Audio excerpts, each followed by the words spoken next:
आज देश में जहां युद्ध जैसे हालात बने हुए हैं, वहीं कृष्ण संघर्ष न्याय से राष्ट्रीय अध्यक्ष दिनेश फलारी महाराष्ट्र विश्व शांति महायज्ञ कर भारतीय सेनावी देश विजय घोष के लिए महायज्ञ करके पत्रकारों को संबोधित करते हुए बताया कि जिस तरह पाकिस्तान भारत के साथ कायराना हरकत कर रहा है, भारत उसका मुंह तोड़ जवाब दे रहा है। इसलिए आज हवन पूजन रखा गया है, जिससे भारत को और मजबूती मिल सके। भारतवर्ष एक सनातन राष्ट्र है, जहाँ समस्त देवी देवताओं का वास रहता है और आशीर्वाद रहता है। इस महायज्ञ में बहुत से संतों ने आकर के हिस्सा लिया और देश की तरक्की के लिए भगवान से प्रार्थना की। वहीं देश संवाददाता विनोद रस्तोगी ने धर्मगुरु राजू चंदेल से खास बात की।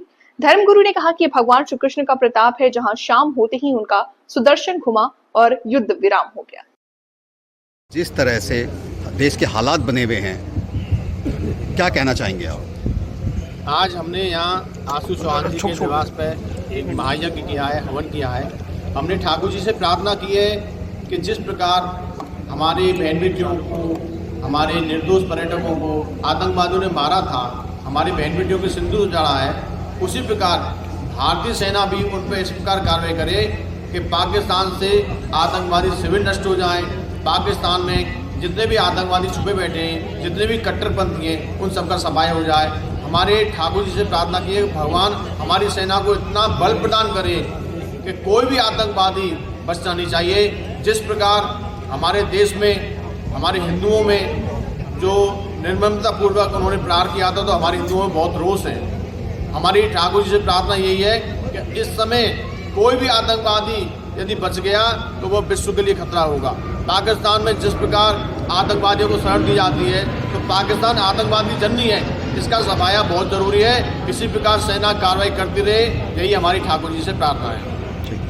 इसका मुख्य उद्देश्य और कारण क्या रहा है? इसका मेन मकसद ये है भारतीय सेना को मनोबल ऊंचे करने के लिए हवन, और गुरु जी के द्वारा भारतीय ठाकुर जी को एक तरह का पर्ची लगाना कि आतंकवाद को सफाएगा। आशु जी, अगर देखा जाए जिस तरह से आज जो देश के हालात हैं, बात की जाए बॉर्डर पे सेना लड़ रही है और देश के अंदर जो हमारा नेतृत्व है माननीय प्रधानमंत्री जी कर रहे हैं, जी आपसे क्या लगता है देश सुरक्षित हाथों में है? मोदी जी के नेतृत्व में अच्छा प्रदर्शन हो रहा है। आज एयर सिस्टम देख लीजिए, हमारा काफ़ी अच्छा है। 8 साल पहले का देख लीजिए और आज का देख लीजिए, और मोदी जी जो भी करेंगे हमारे देश के लिए अच्छा करेंगे। ठीक ठीक। 500 वर्ष चला और योगी जी, मोदी जी के नेतृत्व में माननीय न्यायालय ने हमारे हिंदुओं के साथ देकर हमारे हक में फैसला दिया। उसी प्रकार जिस प्रकार रामलला का दरबार सजा है 500 वर्षों के बाद, अब हमें विश्वास हो गया है कि हमारे पास जितने भी प्राचीन साक्ष्य थे वो हमें प्रयागराज हाईकोर्ट में जमा कर दिए। हमें विश्वास है कि मुगल शासकों ने कलवार के दम पर जो अवैध कब्जा किया था, हम अपनी कलम की ताकत से और न्यायालय के सहयोग से ये लड़ाई अवश्य जीतेंगे। और बहुत जल्दी भगवान श्री कृष्ण का भव्य मंदिर बनेगा और वहां पर मथुरा में जो विवादित ईदगाह, विवादित ढांचा है, वो जरूर हटेगा। यही हमारी भगवान से प्रार्थना है। आतंकवादी छुपे हैं, पाकिस्तान में जितने भी आतंकवादी छुपे हैं, तो हम भगवान से यही प्रार्थना करते हैं कि हमारी सेना उन आतंकवादियों का सफाया करे और जितने भी पाकिस्तान में आतंकवादी शिविर हैं, उन सभी शिविरों को नष्ट करे। हमारी प्रभु से यही कामना है कि प्रभु, जिस प्रकार आपने द्रौपदी का चीरहरण में सहयोग किया था, उसी प्रकार हमारी माँ बहन बेटियों का जो सिंदूर जुड़ा है, उस सिंदूर की लाज रखो। और जितने भी आतंकवादी छुपे पाकिस्तान में, कोई भी आतंकवादी मोदी जी के नेतृत्व में हमारी सेना के द्वारा नहीं बचना चाहिए।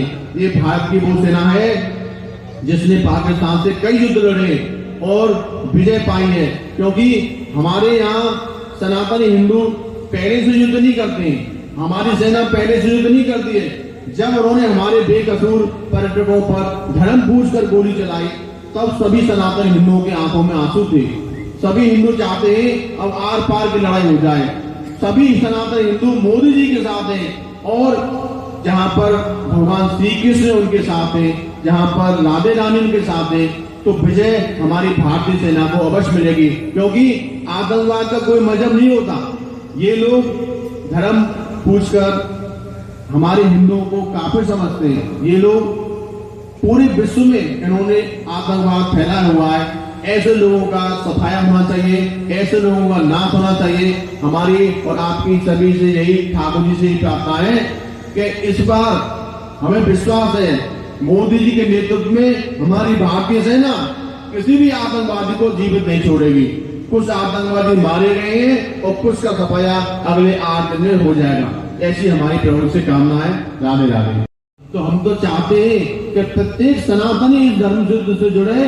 आशु चौहान जी जैसे व्यक्ति यदि जुड़ेंगे तो इस लड़ाई को लड़ने में हमें आसानी होगी।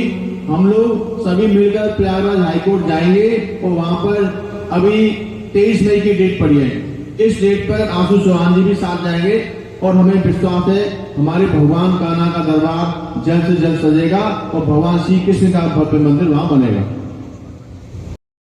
और बिहार के सह प्रभारी श्री आशु चौहान जी, राष्ट्रीय सह संगठन मंत्री आदरणीय भंडारी जी, राष्ट्रीय प्रवक्ता राजू चंदेल जी, यहाँ सभी उपस्थित पत्रकार बंधुओं और यहाँ सभी कृष्ण भक्तों, आप सभी को जय श्री कृष्णा, राधे राधे।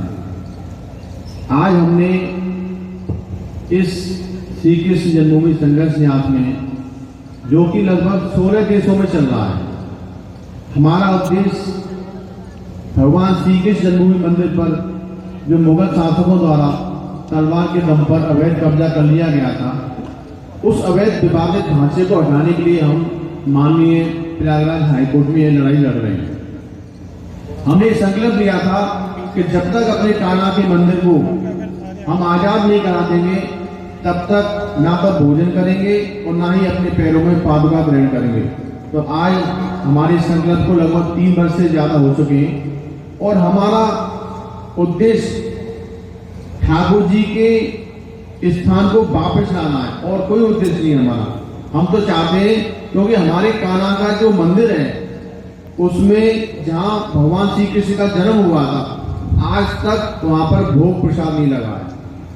वह स्थान आज भी उस विवादित ढांचे जिसको ईदगाह मस्जिद कहते हैं उसके नीचे दबा हुआ है। तो जब तक हमारे कान्हा का भोग नहीं लगेगा, हमारे कान्हा का प्रसाद नहीं लगेगा, हमारी कान्हा को माता नृत्य का भोग नहीं लगेगा, जब तक कोई भी सनातनी हिंदू खुश नहीं रहेगा। क्यों? कि भगवान कान्हा हमारे भोगे हैं और हम सभी भोग प्रसाद पाते हैं, सभी भोजन पाते हैं। तो सनातन धर्म में हम लोग क्या है कि हम लोग शांति से लेने वाले, हम लोग न्यायालय के द्वारा लेने वाले, हम संविधान को मानने वाले लोग हैं। तो हम चाहते हैं कि न्यायालय के द्वारा हमारा स्थान वापस हो जाए। इसी संघर्ष न्यास में हम श्री आशु चौहान जी को राष्ट्रीय मंत्री और बिहार का सह प्रभारी बना रहे हैं। आपको बहुत बहुत शुभकामनाएं। जय श्री कृष्ण। हमारे परम पूज्य गुरु जी फलहारी बाबा का आगमन हमारे निवास स्थान पे A11 में उनके कदम आए और दिल्ली प्रदेश अध्यक्ष महिपाल जी, राजू चंदेल जी एवं भंडारी साहब को हमारे यहाँ पधारने के लिए शुक्रिया। आज गुरु जी फलहारी बाबा ने हमें इस लायक समझा कि हमारे सनातन धर्म को आगे बढ़ाने के लिए एक छोटा सा पद, क्या एक कृष्ण भगवान का एक चेला बोल सकते हैं हम लोग। इस सनातन धर्म को आगे बढ़ाने के लिए हमें छोटा सा पद दिया गया और इस सनातन धर्म को आगे बढ़ाने के लिए हम लोग जी जान से आगे बढ़ेंगे। क्योंकि आज भारतीय जवान का हौसला बढ़ाने के लिए गुरु जी के द्वारा हम लोग ने हवन करवाया। क्योंकि आज भारतीय जवान जिस स्थिति में जूझ रही है उसके लिए हम लोग हौसला बढ़ाए, हवन के द्वारा या पूजा पाठ या ठाकुर जी के कृपा या ठाकुर जी के द्वारा उनको आत्मबल दिया जाए कि भारतीय एक आतंकवाद को, जो बुरी लत एवं गंदी एवं भारतीय हिंदुओं को पूछ के कितने अत्याचार के द्वारा मारा गया, इस चीज को हम लोग भूल नहीं सकते हैं। और कृष्ण भगवान से या ठाकुर जी से यही हम कामना करते हैं कि हमारे भारतीय सेना को आत्मबल दो और आतंकवाद को, एक आतंकवादियों को कुचल दो। धन्यवाद।